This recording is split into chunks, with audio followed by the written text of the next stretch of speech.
inside.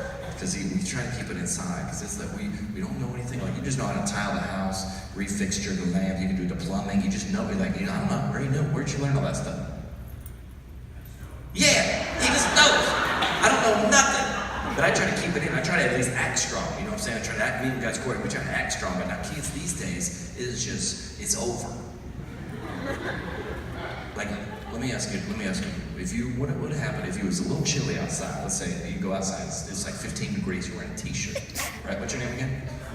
Rob? Ryan. Your mom's like, Ryan, do you need a jacket? It's a little cold out there. Ryan, do you need a jacket? What do you say? Yeah, see? No. I was a man right there. What about if you get a little fight at recess with your buddies, and you come back in, you got a little bloody nose, and the teacher's like, Ryan, what happened out there? What happened? What do you say? Yeah, see, blame it on it, or say nothing, or blame it on somebody else. Not the kids these days are just running out, excuse me, I have a peanut allergy, please.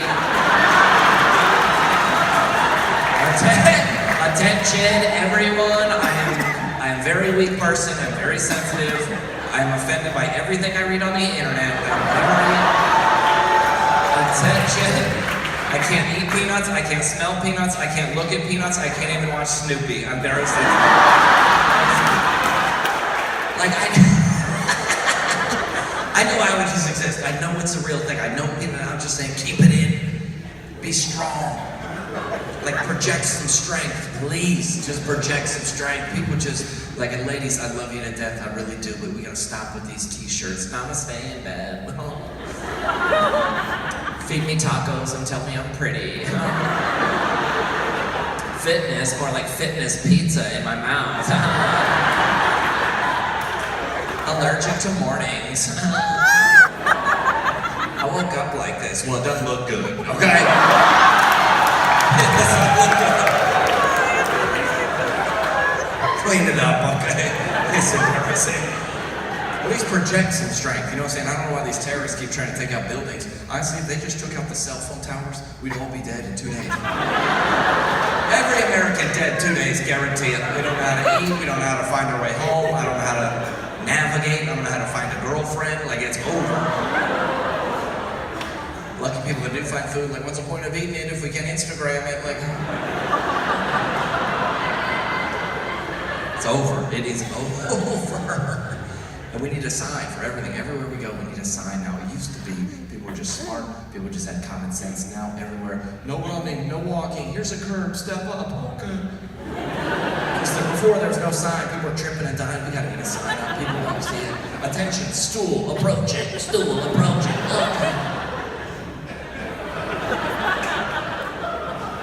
Like, ever bought a pair of shoes, you see that silica gel package in there, what's it say? Who's eating these?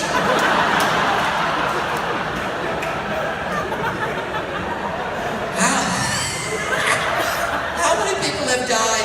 We gotta get a sign up on the silica gel. People are dying. People are buying Nikes and they're dying. We gotta get a sign up. I went to Rocky Mountain National Park in Colorado, so there's a sign that says, attention, do not take selfies with elk.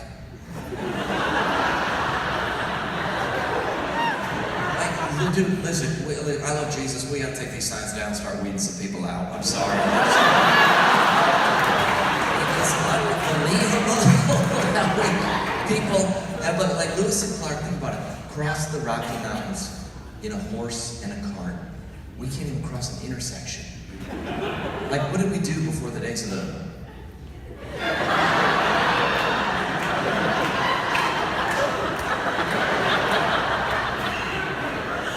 Anxiety, I'm telling you, I get anxiety. I cannot. What gives you more anxiety than walking up to an intersection? It's like 8, 7, 6.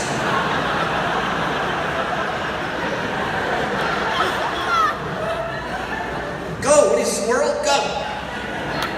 Ask your grandparents, like, hey, Granddad, how'd y'all used to cross intersections? Well, let me tell you, son. What we would do is we would come up to an intersection, and what we would do is we would just look to see if there was any cars. And I know this is gonna blow your mind, but if there wasn't any cars, we just walked across. My granddad's Evel Knievel! Well, we need to be a sign everywhere. I went to Peru on a mission trip with my church, and we were going down to swim in the Amazon River. In the Amazon River, and the guide happened to be walking by. He goes, "Oh, if you're gonna swim in a river, make sure you swim in groups of 3 or more so you scare away the anacondas." What? I feel like that needs a sign. He's like, "I don't know, I was figuring it was common sense." I was like, "Sorry, I'm from America. We don't have that. We do not have common, like pretty soon there's gonna need to be a sign at the zoo, like no kids in the gorilla cage, right?" Hold on, there was no sign. The kid did not know. The kid did not know. He didn't. That's what I'm talking about, right? There was a kid, hold on, let's just think this through as adults. This is college, this is critical thinking, university. Let's just think this through together, Swoop, okay? There was a gorilla in his cage. That's fact number 1. Fact number 2 is that there was a kid the kid was in the cage of the gorilla. And they were trying to figure out what to do. And I was like, if we gotta take out one of them,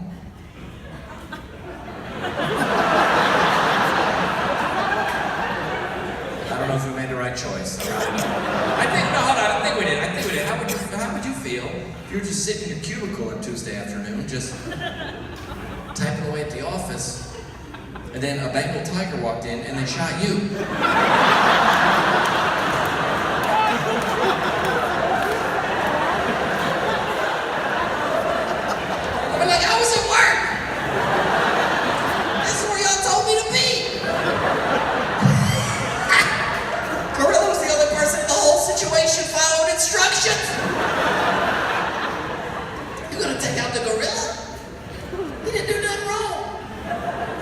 Wait till he get to heaven, he gotta talk to his other gorilla friends, like, "How did you?" "Oh man, let me tell you this.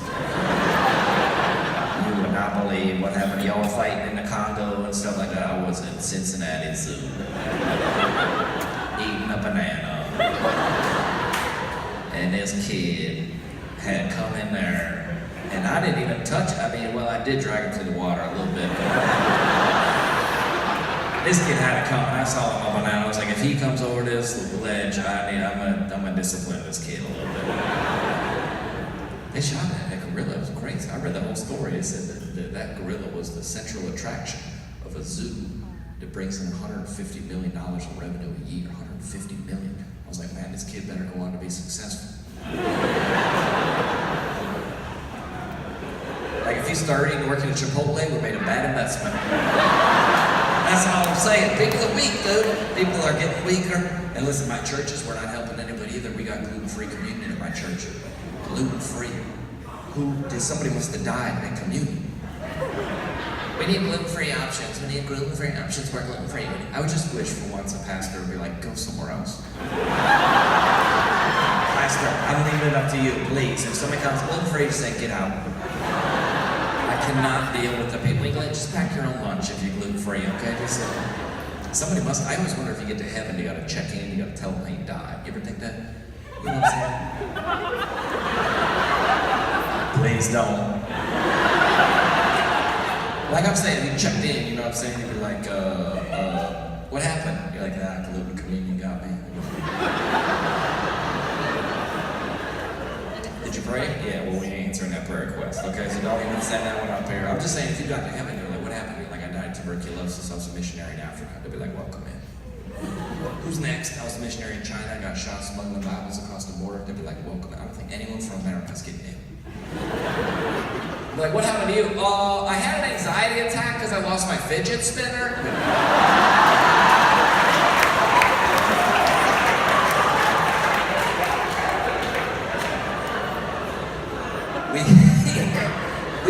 Remember back in the day, community pastor, how long have you been pastor? 20 years. Remember back in the day, community was bread. It was a chunk of bread, like big. Remember that? Remember taking communion you had to chew? Remember those things?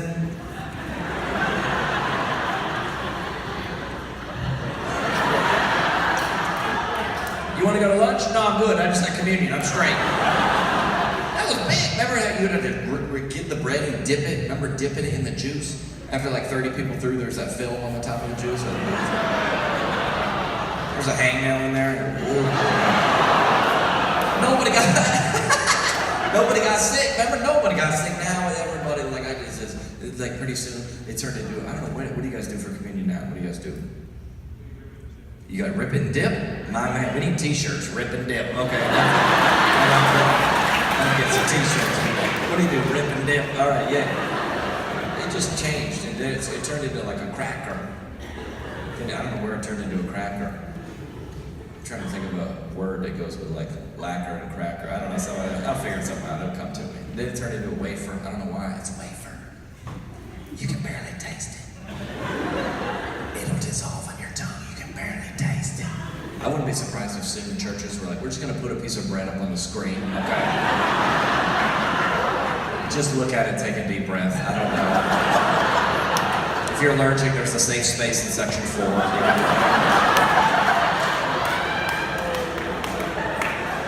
Weaker and weaker by the day. That's why I hope, listen, I was like, I read the news sometimes and I get worried that we're gonna have a war. But I don't, like, we got the best military on the planet Earth, the best military, but, if we had to have a draft.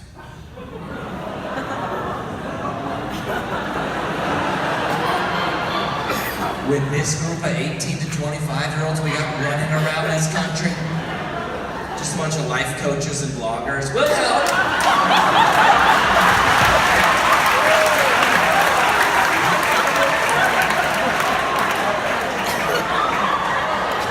You ever been shot? No, I've been triggered.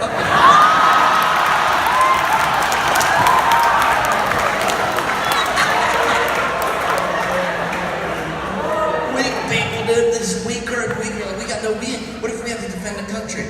We need these guys, we gotta call them. We're like, Dad, can you come out and load this gun? I don't know. We got no skill. Like, imagine if the Civil War happened today. If the Civil War happened in 2017.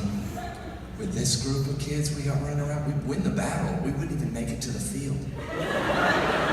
All right, man, tomorrow we take the field. What is that, ragweed out there? It looks like a lot of pollen on that field.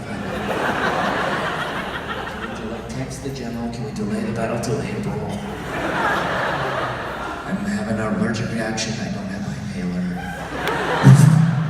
Just in the bunker taking selfies. Hashtag Confederate life.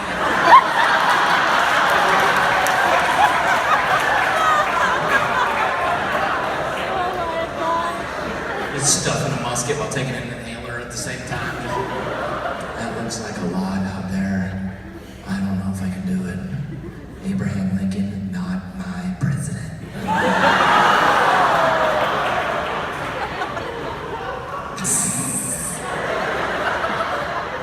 They're trying to like cut down some trees for firewood. That's bad for the environment. Like,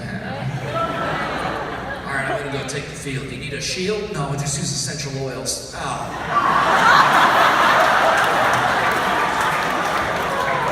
Please, white people, can we stop with the essential oils, please? Please. Eucalyptus on my ear helps with my cell phone battery. No, it doesn't.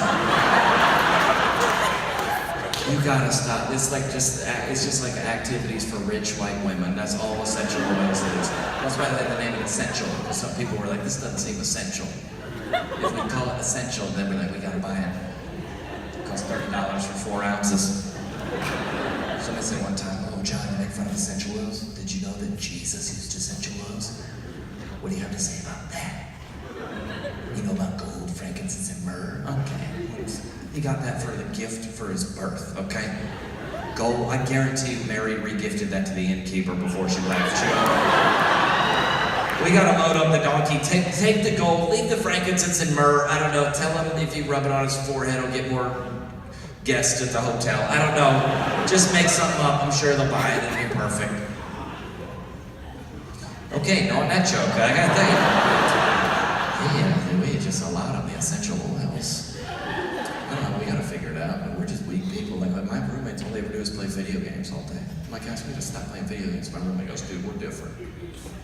We only play games that are rated M for mature. It's like they make video games rated M for mature. Doesn't that exclude everybody that plays video games?